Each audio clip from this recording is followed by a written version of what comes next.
ketika Nabi melantunkan bacanya, alhaakumut takatsur hatta zurtumul maqabir. Bermegah-megahan mereka telah melalaikan kalian, kata Allah, sampai kamu masuk dalam kubur.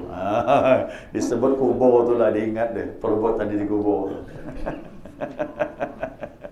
Begitu dibaca surah hatta zurtumul maqabir, sampai kalian masuk ke liang kubur. Situlah maka pemuda itu berteriak sangat keras langsung dia. Ingat cerita diri dia. Berteriak dengan keras. Setelah selesai melakukan salat, mereka sahabat menemukan pemuda itu sudah terbujur kaku. Ternyata dia telah meninggalkan dunia yang fana. Jadi histeris dia, langsung jatuh pingsan, meninggal. Karena tak kuat dia dengan ayat tadi. Kenapa? Yang membacanya adalah Nabi Muhammad sallallahu alaihi wasallam. Ya. Nah, di sinilah akhirnya Nabi berkata dengan semua sahabat yang di masjid itu, idza mata syabbun taib, jika seorang pemuda tobat dengan sebenar-benar tobat, yarfa'ullahu al-'adzab an maqabil muslimin 40 aman, maka Allah mengangkat azab kepada kuburan orang muslim selama 40 tahun.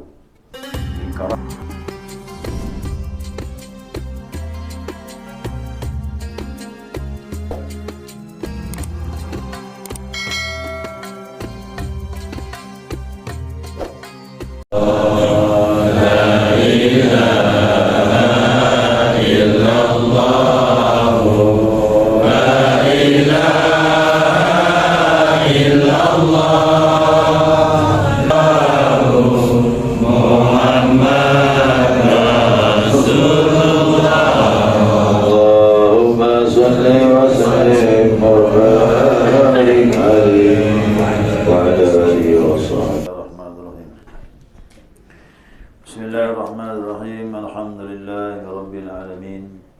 Allahumma salli ala nuril anwar wa sirril asrar wa tiryakil aghyar miftah babil yasar sayyidina wa maulana Muhammadin al-Mukhtar wa alihi al-athhar wa ashabil akhyar adada ni'amillahi wa ibadihi.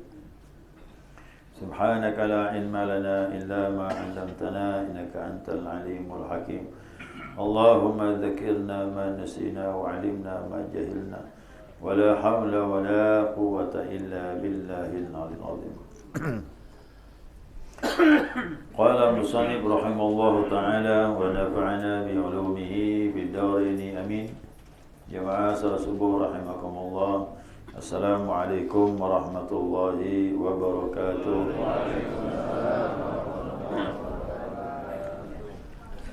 Alhamdulillah, senantiasa kita maturkan pujian dan syukur kita kepada Allah Azza wa Jalla atas limpahan rahmah, hidayah dan inayahnya. Subuh ini kita dapat melanjutkan kajian kita, mudzakarah kita, panduan kitab Al-Minahus Saniyah.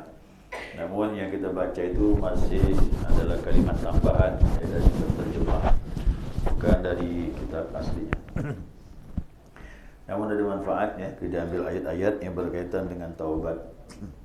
Jadi taubat itu, kata penterjemah ini, dengan segera melakukan kemaksiatan itu adalah merupakan keharusan. Jadi taubat itu sifatnya bersegera.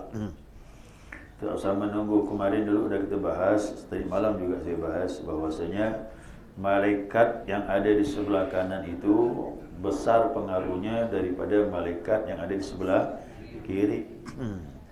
Malaikat raqib ini di sebelah kanan ini dia dominan pengaruhnya. Nah, waktu orang itu berbuat kejahatan, malaikat sebelah kiri itu nanya dulu malaikat sebelah kanan, apakah ini harus dicatat? Itu.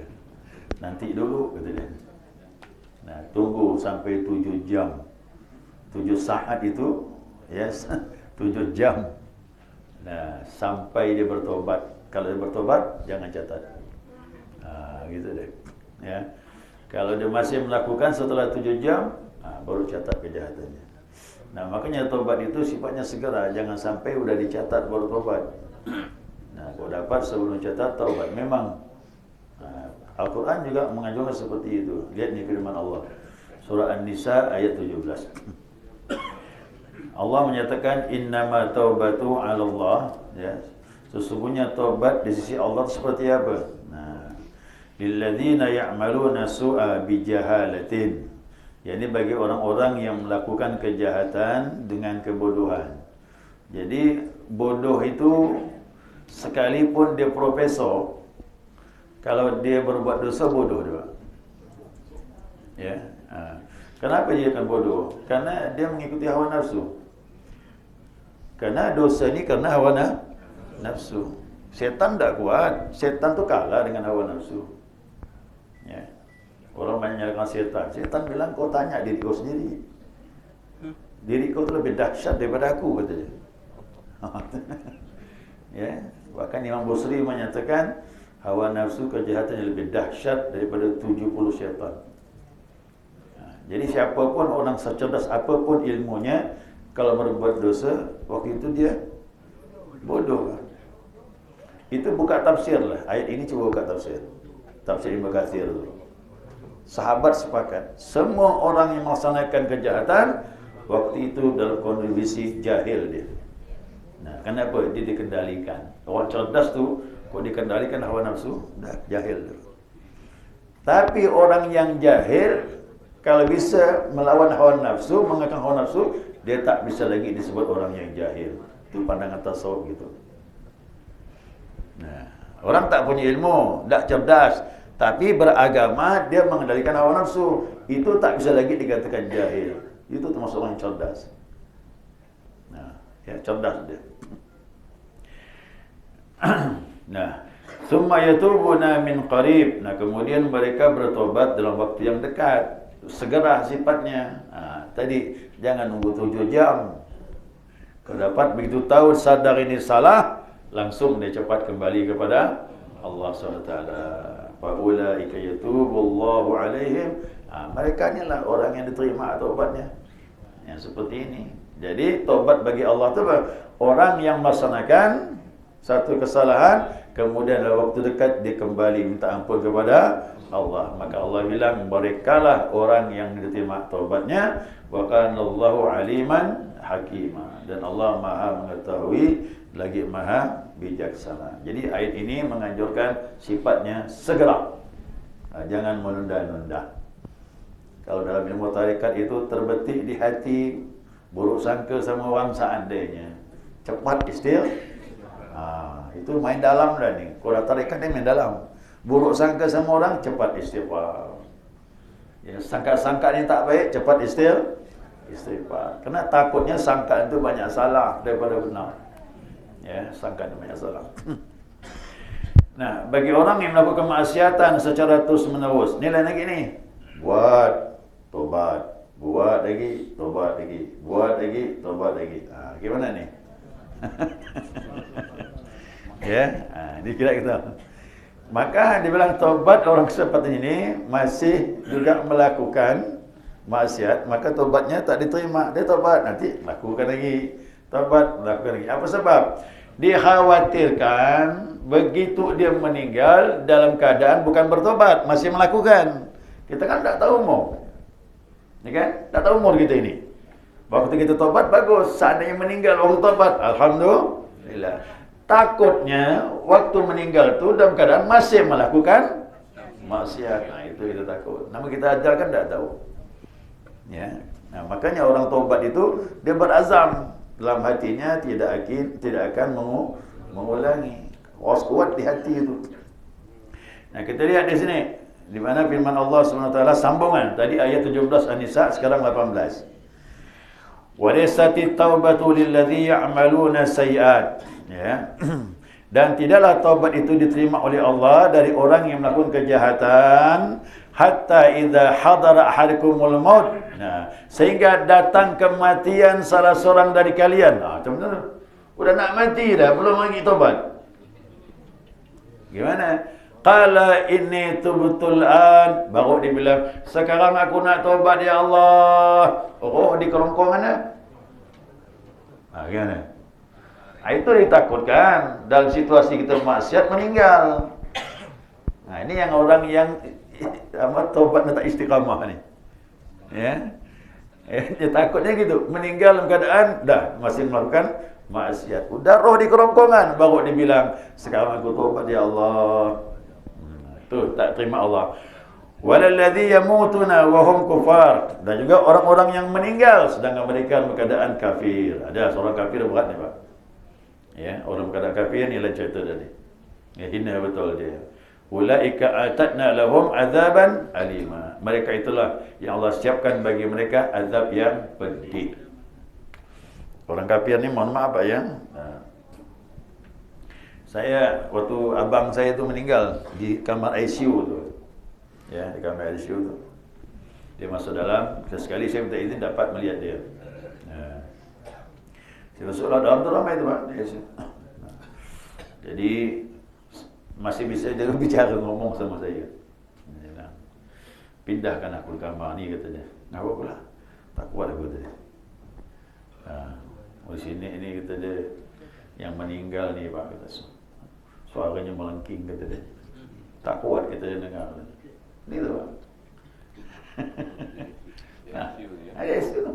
Kan situ kan ruangan malaikat Israel banyak datang tu.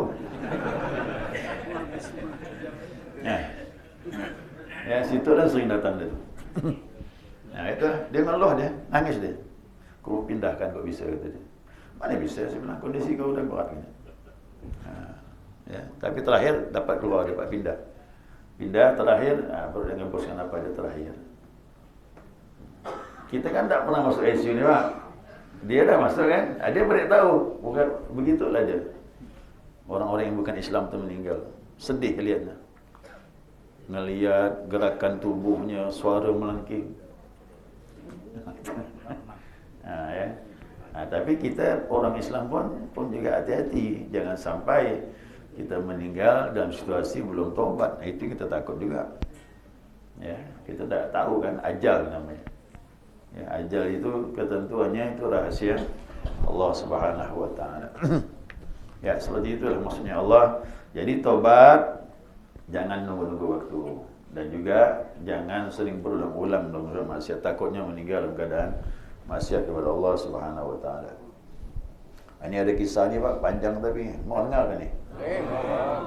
Ini di kitab tu panjang tu, tak dibaca tadi tu. Kisahnya panjang tu. Ya. Ya, saya bacakan ni boleh ni ya? Simak baik-baik. Kalau saya baca, Bapak Ibu jangan baca kan?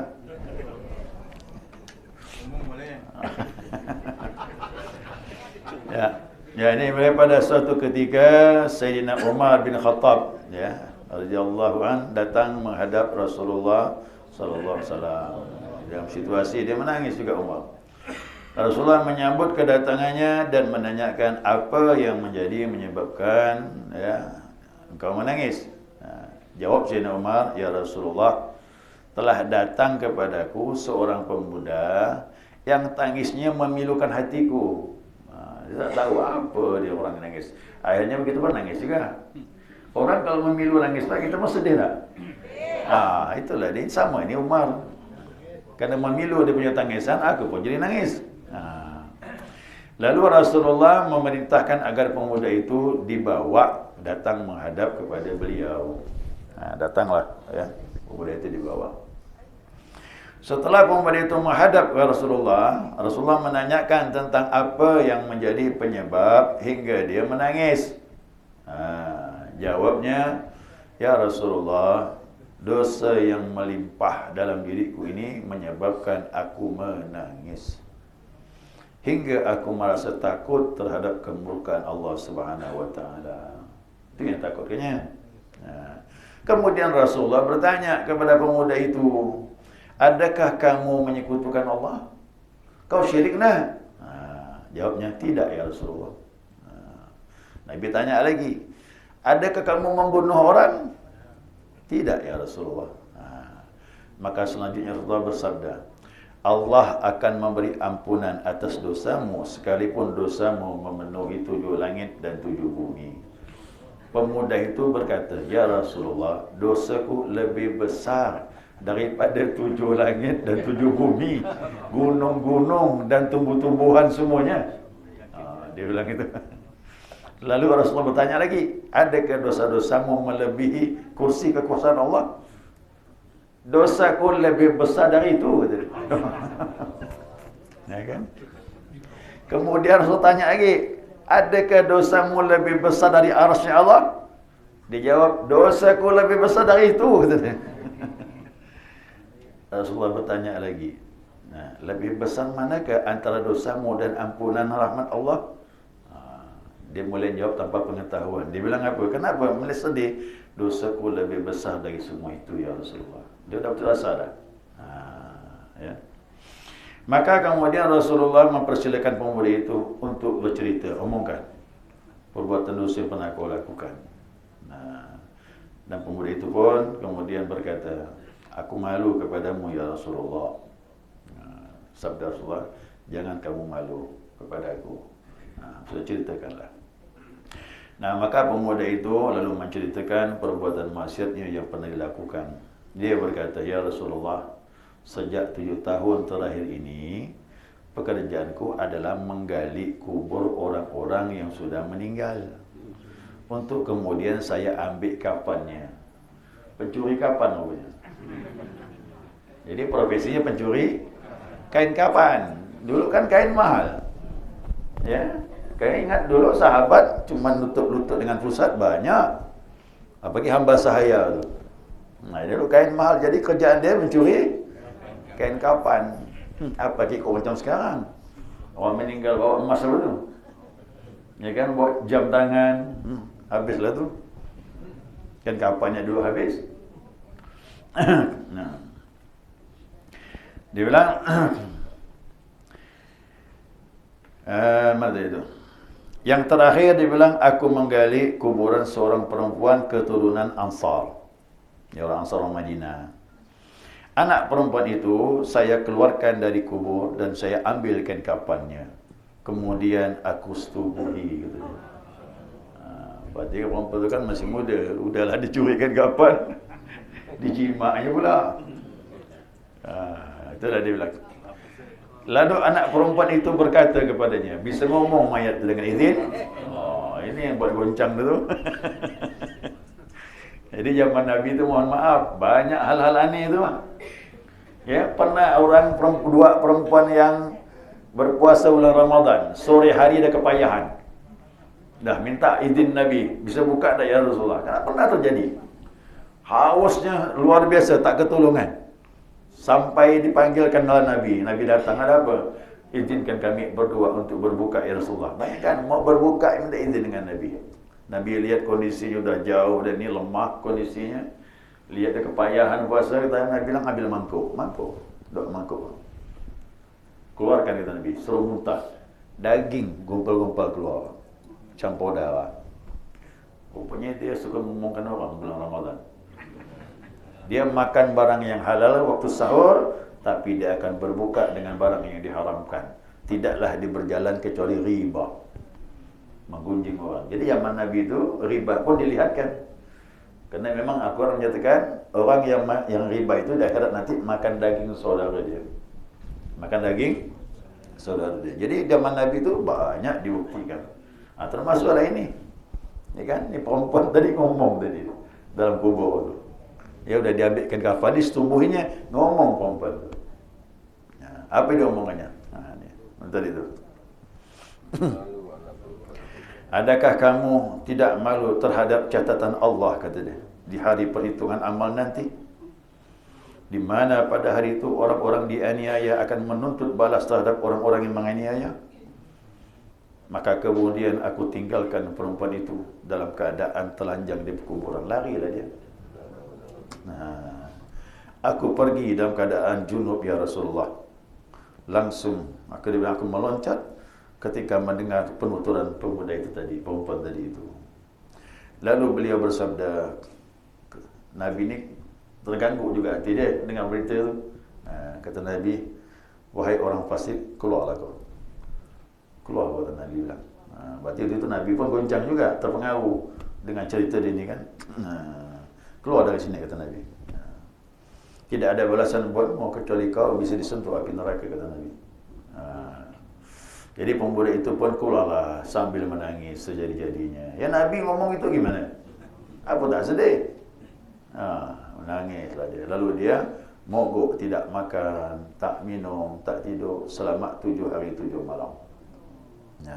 Sehingga hilang segala kekuatannya dan akhirnya dia pun terjatuh.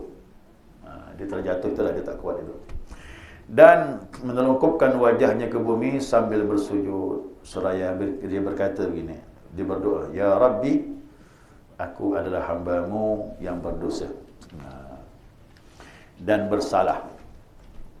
Aku datang menghadap utusan-Mu, iaitu Nabi Muhammad SAW, untuk mendapatkan syafaat. Ketika utusan-Mu mendengar dosa yang aku lakukan, malah mengusirku, pada hari ini aku datang menghadap Engkau, ya Allah. Itu dia. Agar Engkau berkenan memberikan syafaat kepadaku terhadap kekasih-Mu. Jadi akhirnya ngadu dah siapa?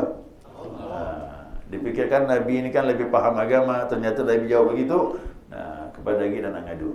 Ya, kepada siapa lagi mau mengadu kecuali kepada Allah SWT. Jadi begitu. Ini taubat ini betul-betul dicabut dari akal dia. Ya, dari akalnya. Sesungguhnya Engkau adalah Maha Pengasih kepada setiap hamba, dan tiada lagi pengharapan untuk mendapatkan ampunan melainkan kepadamu. Sekiranya Engkau tiada berkenan mengampuni dosa-dosaku, ya Allah, maka kirimkan api yang membakar diriku di dunia ini sebelum Engkau masukkan ke dalam masuk api neraka-Mu di akhirat nanti. Jadi dia bilang, aku rela ya Allah, kata dia, diazab dengan api dunia, jangan sampai diazab di sana. Artinya bayar dosaku di dunia ini, apapun. Dia minta gitu. Ya. Lantaran doa yang dipanjatkan pemuda itu, kena hebatnya doanya ini dari hati yang paling dalam, maka malaikat Jibril datang kepada Rasulullah sallallahu alaihi wasallam seraya berkata, ya Rasulullah, Allah menyampaikan salam buatmu. Jawab Rasulullah, dia maha salam. Darinya keselamatan, dari Allah juga keselamatan, dan kepadanya keselamatan akan kembali. Malaikat Jibril selanjutnya berkata, ya Rasulullah, Allah berfirman kepadamu, adakah kamu menciptakan hamba-hambaku, kata Allah. Allah tanya gitu, habis apa? Adakah kau menciptakan hamba-hambaku? Jawab Rasulullah, dia yang menciptakan aku dan seluruh hambanya. Malaikat berkata, ya Rasulullah, Allah berfirman kepadamu, adakah kamu memberi rezeki kepada mereka? Jawab Rasulullah, dia yang memberi rezeki kepadaku dan kepada mereka. Malaikat kata lagi, ya Rasulullah, ya Allah berfirman kepadamu, adakah kamu yang menerima taubat mereka? Jawab Rasulullah, tidak. Dia yang menerima taubat umat manusia dan mengampuni segala kejelekannya. Malaikat Jibril berkata, ya Rasulullah, Allah berfirman, aku mengutus seorang hamba menghadap kepadamu, ya Muhammad. Setelah hamba itu mengemukakan dosa yang diperbuatnya, kamu merasa benci sekali terhadap dosa itu, padahal itu baru satu perbuatan dosa saja. Terus bagaimana keadaan orang-orang yang bersimbah dosa apabila nanti mereka datang menghadap kepadamu untuk minta syafaat? Nanti mungkin ada yang datang lebih besar lagi dosa daripada itu kepada kau. Maka ampunilah kesalahan hambaku itu, kata Allah. Maka Rasulullah segera mengutus beberapa sahabat agar mencari pemuda tadi yang pernah datang menghadap Rasulullah sallallahu alaihi wasallam. Setelah ketemu, mereka menyampaikan kabar gembira bahawa fulan, ya, dia telah mendapat ampunan dosa. Kemudian pemuda itu diajak menghadap Nabi Muhammad sallallahu alaihi wasallam. Ketika mereka menghadap, Rasulullah sedang melaksanakan salat maghrib. Berarti maghrib lalu sahabat mengambil dia maghrib, Nabi sedang salat maghrib. Dan mereka segera melaksanakan salat bermakmum kepada Rasulullah SAW. Jadi ikutlah berjamaah. Setelah membaca surah Al-Fatihah, Rasulullah melanjutkan bacaannya dengan membaca surah At-Takatsur. Ketika Nabi melantunkan bacanya, Alhaakumut takatsur hatta zurtumul maqabir. Bermegah-megahan mereka telah melalaikan kalian, kata Allah, sampai kamu masuk dalam kubur.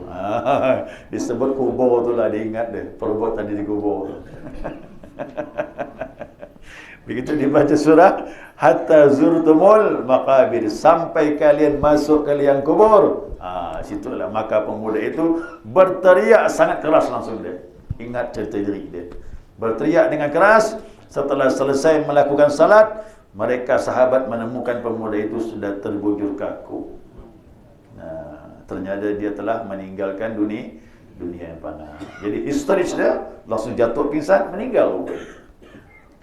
Karena tak kuat dia dengan ayat tadi. Kenapa?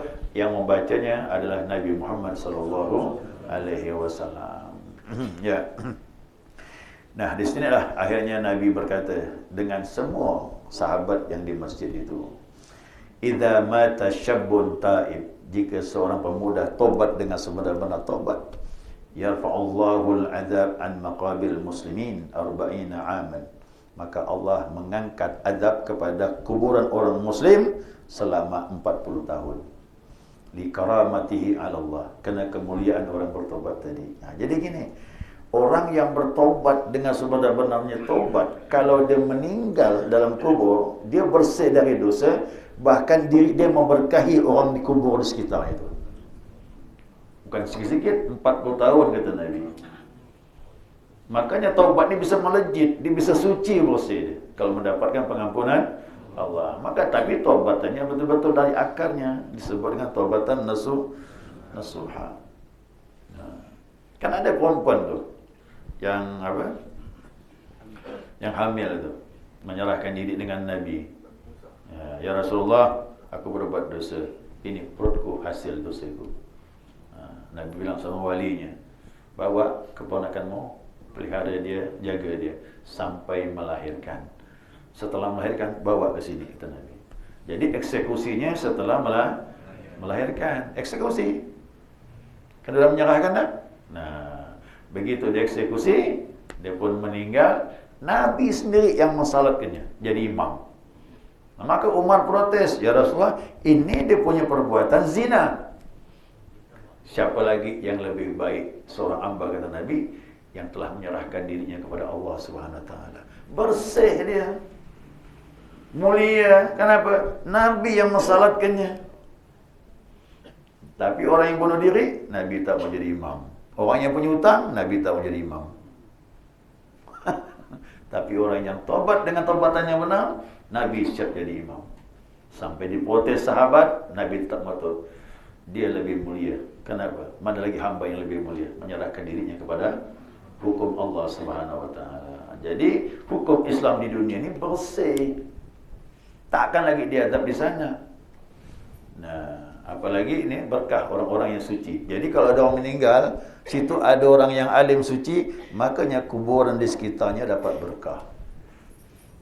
Itulah saya baru tahu kenapa ngotot benar Abu Bakar ditanam di samping Rasulullah SAW. Itu gak Umar, tak mau kalah ke dia. Padahal Umar bocor pot ni, Pak. Bocor pot Umar tu. Saat subuh tu kan ditikam. Bocor perutnya tu. Darah mengalir. Sempat minta, ya Abdullah, tanya sama anaknya, Abdul Rahman, pergi kau kepada Aisyah, minta izin agar aku nanti meninggal ditanam di samping. Tak dapat izin pertama. Tapi perut bocor ni masih dipegang masih. Pergi lagi. Suruh pergi sama Umar, pergi lagi sama Aisyah, minta izin agar aku bisa ditanam di samping Rasulullah SAW. Akhirnya dapat izin dari Aisyah. Maka meninggal Umar, sempat berpesan bentukkan tim agar ada pengangkatan sah khalifah yang baru, ya, pengganti beliau. Nah, kemudian Umar pun meninggal, ditanamlah di samping Abu Bakar. Jadi Nabi, Abu Bakar, Umar. Dan memang beginilah yang paling indah. Makanya kalau ada orang alim, kita ditanam dekat orang alim, dapat berkah. Ya. Kenapa? Di sana tu kampung. Alam barzakh, kampung. Coba ya, kita baca doa tu lewat kuburan. Assalamualaikum darakum min mu'minin wa inna insyaallah bikum lahiqun. Salam kepada engkau wahai perkampungan. Dar itu kan rumah perkampungan orang mukmin. Nah, jadi kumpul di sana. Jadi orang meninggal tu di alam barzah dia punya perkampungan. Nah, masuk orang yang alim, yang suci, orang yang bertobat, yang bersih, berkah mengalir kepada yang lain. Nah, begitu kata Nabi SAW. Ya, selesai dah jemaah. Ya, tinggal satu lagi, sikit lagi ni masa taubatnya selesai. Ya, segera juga. Kalau dah dapat dipahami, waktu habis. Selesai dah ya? Ya, baca doa je lah. Subhanakallahumma bihamdika asyhadu an la ilaha illa anta astaghfiruka wa atubu ilaik. Ya